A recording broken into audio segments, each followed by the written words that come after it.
Good afternoon. My name is Joe Lukowski, and I am the Director of Production and a founding partner at Transterra Media. Transterra Media is an online video marketplace built by a team of professional journalists and videographers formerly with the BBC, ABC, and AFP. Our brand team has done video for Armani, L'Oreal, and Mercedes-Benz, and our Chief Content Officer has 7 Emmy Awards to his name. In 2017, digital media spending will surpass that of television for the first time. Video ads alone will account for some $225 billion, growing at 20% per year through 2020. So it's safe to say that the future of video online is huge. However, until now, producing high-quality, professional content to meet that demand on a global scale has been costly, complex, and time-consuming. How am I going to find a filmmaker in Monrovia, Liberia, to produce a story on the fight against Ebola for Purell's CSR campaign, let alone pay the guy or insure him? For brands and newsrooms who need access to unique, original video, Transterra Media is the content marketplace for custom material, on-demand footage from vetted professional journalists and filmmakers worldwide. Customers can make detailed requests directly on the platform to be matched with the right producer among the 4,000 contributors already in our network. They can manage their productions in real time, and they can purchase pre-produced stock and archival content directly from the platform. However, the real innovation we bring to the market is our supply chain. Unlike Getty and Reuters, our acquisition costs for media are extremely low. Our contributors retain full rights to all of their content. And unlike social networks for freelancers, we actually sell media directly on our platform to our clients. So we provide an open community for media producers from Bolivia to Borneo to upload, market, and sell their content, pitch new story ideas, manage assignments, and find and work with their colleagues.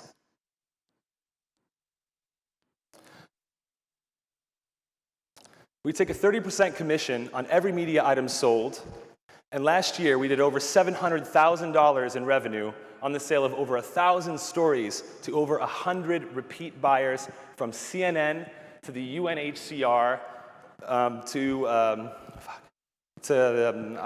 Vice. We're looking for $3 million to bring on a new CMO, CFO, and to finalize the mobile and platform build. Thank you. Take the hot seat. Okay, our entrepreneur takes the hot seat. Oh, man. Off we go. Oh, yes. Okay, well, thank you. Great. Thank you. This one's on, Steve. Take this. So help me understand your buyers. What's their profile? Our buyers up until now, our main customer segment where we have traction right now, are editors at news outlets like CNN and people who are responsible for sourcing outside content at NGOs like the UNHCR, the ICRC. And what's the size of the videos? It can be anything from a fully produced story to a short documentary, or even just a small clip of breaking news footage. Great. And how many of these are repeat transactions? Well, over 100 of our buyers buy frequently. So when I say repeat customers, they've bought at least, we calculated they've bought at least 3 times from us over the last year and a half. Great. And how many of them do you think they actually exist? How many? Yes, you have 160. How many actually are out there? Clients? Yes. 182, I think, was the last count. No, but how many, the total available market? Total available market of clients? Hundreds. Thousands if we include smaller agencies, boutique content agencies in other parts of the world. I mean, we have an active client base, or a contributor base all over, so. What's the biggest thing you learned from the $3 million, since raising the $3 million? We didn't raise, we're seeking to raise. Sorry, yeah. It says received, sorry. I didn't receive $3 million, we are seeking to raise $3 million. Okay, what have you learned so far about building your marketplace? Like, what have you learned about the buyers or the sellers that you didn't expect? That's huge. That during our customer discovery process, which has been kind of like soul-seeking for us, we've learned that don't build it if they don't want it. That's been the biggest thing. And that you may be surprised. A lot of times we would assume that, these editors are super busy, they receive tons of emails, they don't want to receive email, we got to work hard on building something else. And come to find out, they want email.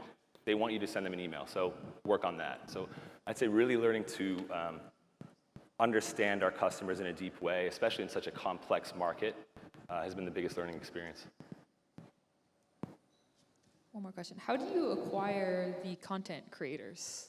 The content creators, well, all of us in the office are either journalists, filmmakers, or have worked in agencies, so through our personal contacts, it just kind of spiderwebs out. But we also have a small team that uses social media and reads media all the time. They do a daily review of all the media that's going on, all the stories coming out, and we use that to acquire contributors. Okay. Well, thank you. What is the largest market so far for you to make money now? Our largest market is European and North American news buyers for right now, but we're seeking after those big advertising agencies, brand agencies, where you get a much higher price point for the contributors. Guys who are used to selling 1 minute of video at between 500 and 1,000 can sell it at between 5,000 and more. So it could be anywhere. Yeah, it depends on the use category. Understood. Well, if you can share also, can you share with us also the expected sales this year? Last year it was 700K, and this year it was...